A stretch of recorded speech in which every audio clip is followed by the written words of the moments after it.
अपने आंगन में बैठ के रोने लगी है। दासी को अपने पास बुलाया, कहने लगी है बहन जा और दरबार में जाकर के मेरे स्वामी को बुला कर के ले आ। दासी गई, राजा उत्तानपाद से कहा कि तुम्हारी रानी सुनीति ने तुम्हें महलों में बुलाया है। जैसे ही राजा उत्तानपाद अपनी रानी के महलों में आए कि देखा कि आंखों से आंसू बह रहे हैं, रानी का चेहरा उदास है, आंखों से अश्रुधारा बह रही है। रानी ने जब महाराज को देखा तो सुंदर सा आसन बिछाया और बैठा लिया। राजा पूछने लगे, हे प्रिय क्या बात है, तुम रो क्यों रही हो? तुम्हारे चेहरे पर इतनी उदासी क्यों है? तो रो करके रानी कहने लगी कि महाराज आपको तो पता है कि हम दोनों पर चौथापन आ चुका है, पर लेकिन कोई संतान नहीं हुई। अगर हमारे घर में कोई बालक नहीं हुआ तो हमारा वंश यहीं पर समाप्त हो जाएगा, ये सूर्य वंश यहीं पे समाप्त हो जाएगा। राजा कहने लगे, हे रानी ये तो अपने अपने कर्मों की खेती है, पता नहीं हमने ऐसे कौन से कर्म किए जिससे भगवान ने हमें संतान नहीं दी।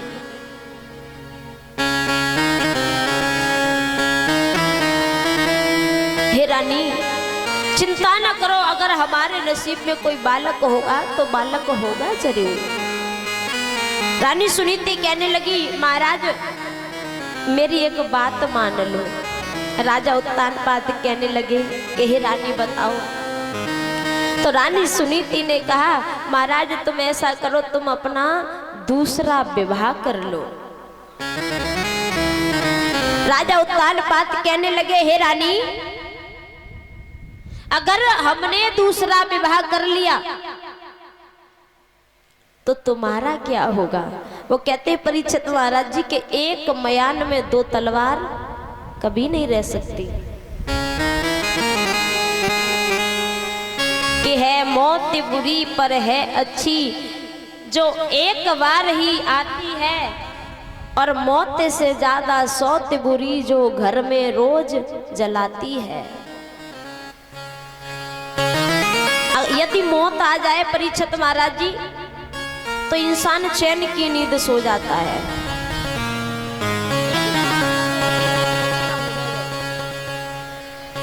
अगर किसी के घर में दो दो पत्नी हो जाएं तो समझ जाओ कि उस घर की सुख शांति चली जाती है।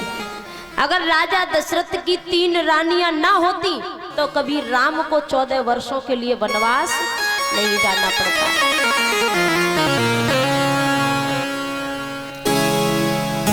राजा कहने लगे, हे प्रिय मैं दूसरा विवाह नहीं करूंगा। अगर मैंने दूसरा विवाह कर लिया तो मेरे घर की सुख शांति चली जाएगी, मैं दूसरा विवाह नहीं करूंगा।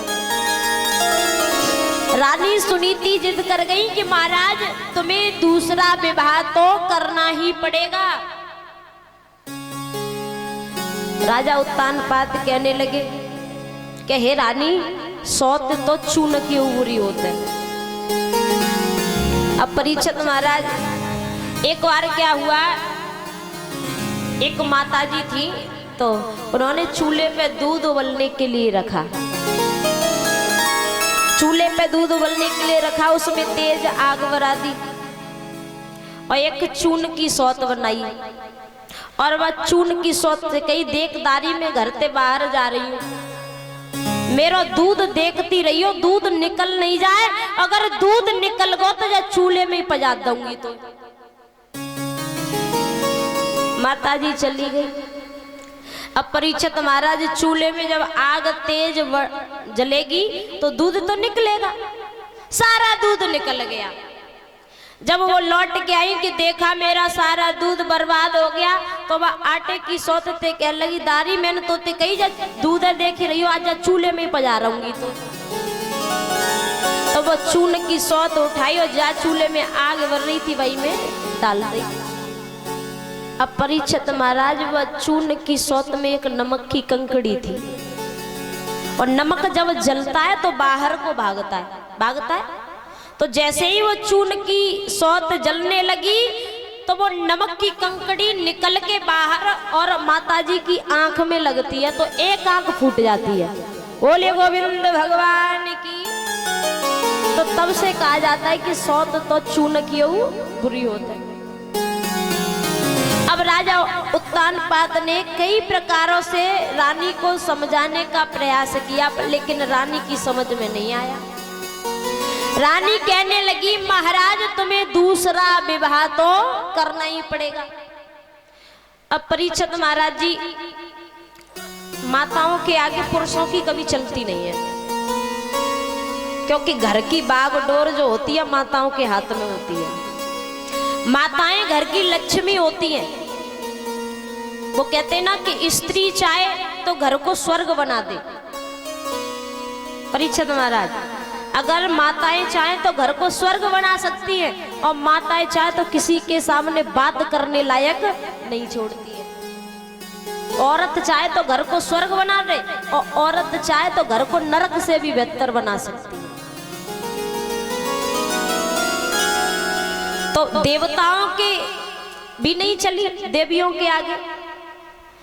तो राजा उत्तानपाद कहने लगे, अगर नहीं मान रही हो तो मैं दूसरा विवाह कर लेता हूं। तो राजा उत्तानपाद ने दूसरा विवाह किया सुरुचि के साथ में, और जब सुरुचि के साथ में दूसरा विवाह करके राजा लेके आए तो डोला दरवाजे पर रुक गया, और बड़ी रानी सुनीति जो थी आरती का थाल लेके खड़ी हुई थी। जब कोई नया मेहमान हमारे घर आता है तो उसका स्वागत करते हैं।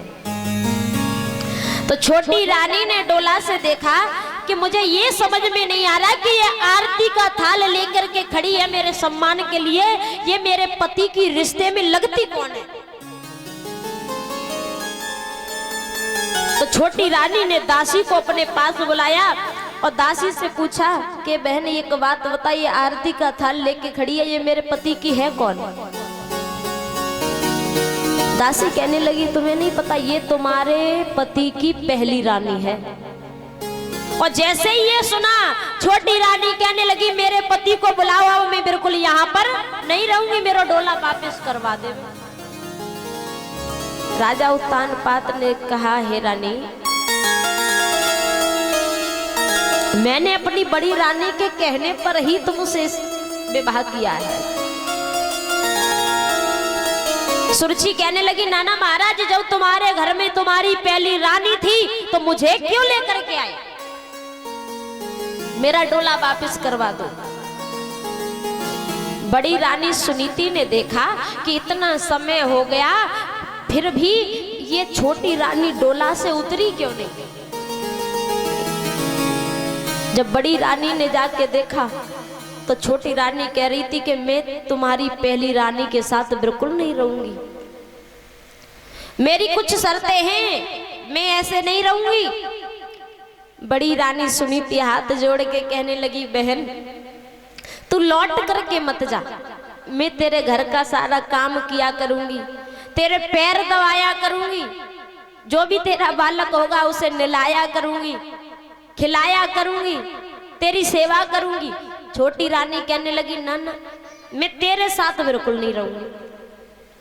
राजा उत्तानपाद से छोटी रानी ने कहा कि मेरे लिए अलग महल बनवा दिए जाएं, और याद रहे कि तुम अपनी बड़ी रानी से कभी नहीं मिलोगे, और तुम्हारी बड़ी रानी महलों में नहीं रहेगी, और तुम्हारी बड़ी रानी को मेरी छत पर खड़े होकर के काग बिठारने होंगे, और जितना हम भोजन पानी दे उतने में गुजर करनी होगी।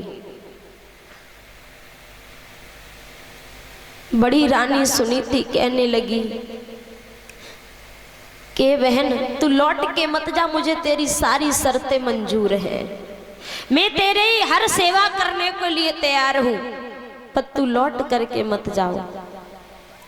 अब परीक्षित महाराज, जिस रानी ने कभी महलों से बाहर निकल के नहीं देखा, वो छत पर धूप में खड़े होकर के काग बिठाती है। वो कहते हैं कि समय समय की बात समय को परखे ज्ञानी, और समय पे पड़ती धूप और समय पे बरसे पानी। राजा उत्तान पात पर भी दुख पड़ा। रानी सुनीति रोने लगी, कहने लगी महाराज ये दुख की घड़ी है, एक दिन टल जाएगी। लोग दुख को देख करके घबरा जाते हैं कि दुख ही मानव की संपत्ति है, तो दुख से क्यों घबराता है। दुख जाता है सुख दे करके, और सुख जाता है दुख दे करके। जब दुख जाता है तो हमारे घर में क्या आता है, सुख आता है, और जब सुख जाता है तो दुख आता है। जो हमें सुख दे करके जाए उसे देख करके घबराना नहीं चाहिए। जब हम ज्यादा सुखी हो जाते हैं तो उस परम पिता परमात्मा को भूल जाते हैं कि दुख में सुमिरन सब करे और सुख में करे न कोई, और जो सुख में सुमिरन करे तो दुख काए। जब दुख होता है तो भगवान से कहते हैं, अब काऊ की भैंस दूध न दे रही हो परीक्षित महाराज, तो वो व्यक्ति कहता है कि हे बजरंगबली बाबा, मैं तुम पे 1.25 किलो लड्डू चढ़ा दूंगा, मेरी भैंस दूध देने लगे। अब भैंस दूध देने लगी, बाबा के लड्डू भूल गए कि बजरंगबली पे हमने 1.25 किलो लड्डू बोले। तो ये मनुष्य क्या है, अपना काम निकलवाने के लिए मैं घंटा चढ़ा दूंगा, मैं लोटा चढ़ा दूंगा, मेरा फलानो काम बन जाए, और बाकी बाद में जब काम बन गया तो भगवान को भूल गए। तो परीक्षित महाराज जी, दुख तो सब पर आता है कि पल से पल में क्या हो जाए संपत्ति और शरीर का, और कोई पता नहीं है भक्तों अपनी इस तकदीर का। राजा दशरथ के 4 पुत्र थे, राम लखन सिया वन को गए थे। वन को जाते सबने देखा बाना धरे फकीर का, और कोई पता नहीं मेरे भक्तों अपनी इस तकदीर का।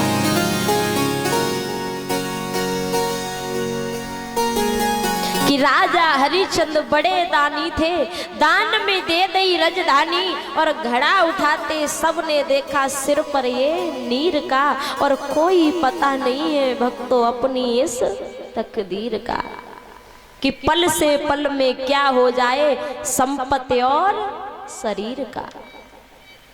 समय का कोई भरोसा नहीं है कि ये कब इस शरीर का क्या हो जाए और हमारी संपत्ति का क्या हो जाए। कि जीवन का क्या भरोसा, रुक जाए चलते चलते, श्वासों का क्या भरोसा, थम जाए चलते चलते। न इस जीवन का कोई भरोसा है, न इस शरीर का कोई भरोसा है, न जो हमारे अंदर सांसें चल रही हैं उन श्वासों का कोई भरोसा है।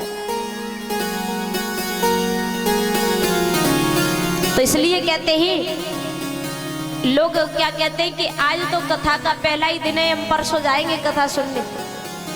परसों किसी ने देखा है? अरे परसों की कह करके तो भगवान कन्हैया भी वृंदावन लौट के नहीं आए। आज में जियो, कल और परसों में मत जियो। कल का कोई भरोसा नहीं है। कल किसी ने देखा है? नहीं देखा, हमने तो नहीं देखा। कि काल करे सो आज कर, और आज करे सो अब, पल में परले होएगी बहुर करेगो कब।